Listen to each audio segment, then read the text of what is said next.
Honorable Speaker, the government of the Gambia has only granted recognition to the Federal Republic of Somalia. As a government, there are common positions in the international system to which we align ourselves. And given that the African Union and the United Nations have accorded recognition to only the Federal Republic of Somalia, we as a country shall abide by that. Moreover, the entity of Somaliland is not recognized by the United Nations. Yes. Honorable Minister, are you aware that the AU fact-finding mission report conducted between April 30 to 4 May 2005, which have highlighted tangible reasons and recommendations for the AU to look into the matter of Somaliland? And as a government and a member of the bloc, our sovereignty, what plans do you have as a government to look into the matter of Somaliland in the recognition process? The issue of Somaliland, as far as the government of the Gambia is concerned, it's an internal problem, and the discussion will be held between Somalia.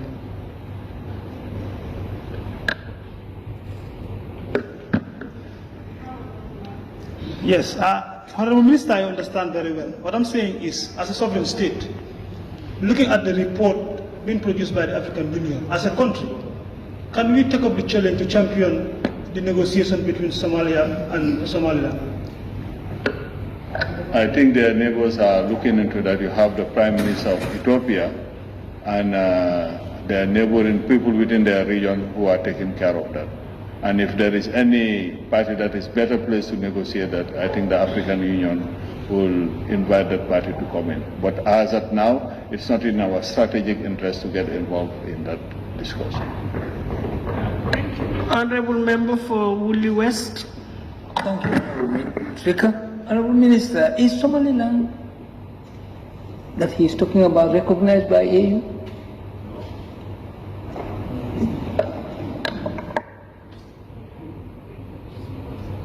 I did not get the response.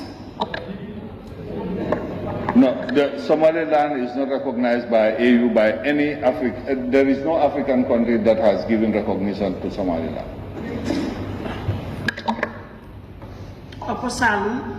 Yes, thank you, Honorable Speaker. Would the Honorable Minister confirm, as the Minister responsible for Foreign Affairs, whether there is any discussion that you are aware of at the level of the AU related to Somaliland? Are you aware of any discussion in relation to Somaliland?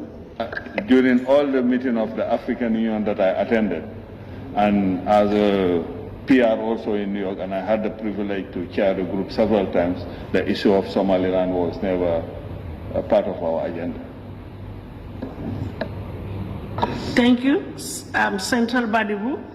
Thank you, Honorable Speaker and Honorable Minister. I think your response are welcome. But Honorable Minister, I could fully remember Gambia was championing cause of Taiwan in UN.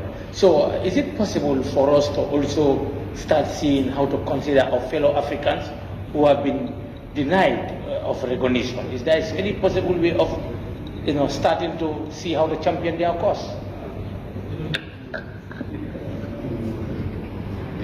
That was a strategic mistake of championing the cause of that country.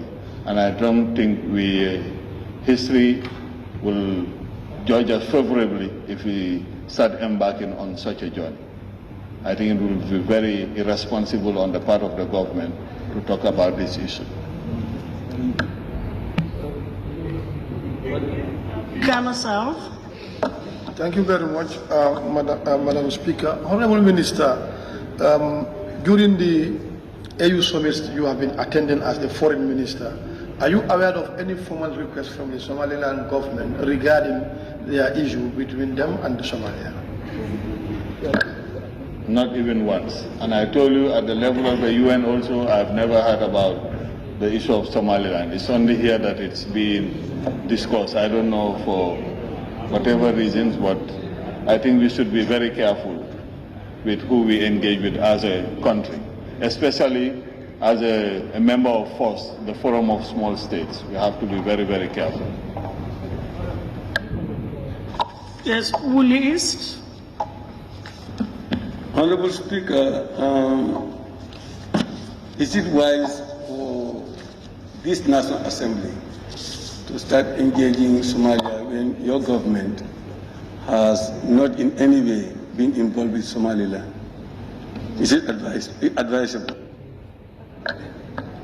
I think I made it clear it will be very irresponsible on our side to engage with Somaliland.